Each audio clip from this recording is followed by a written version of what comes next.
action. We got our Saxon lunge. Luke's picking up an empty bucket, emphasis on empty, and setting up in his lunge position. Saxon refers to a lateral flexion and extension. Luke's going to bend as far as he can, maintaining strong, long chest and torso, bending through the frontal plane towards his knee and then away from his knee. Notice the dynamic return to neutral.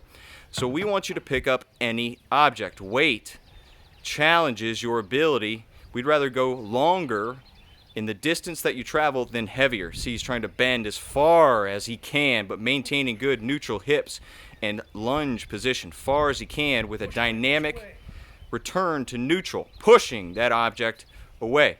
This could be a textbook, it could be a block as Luke has, or an empty bucket. If you're a real badass, step up to that cinder block. But again, we want to challenge your full range of motion.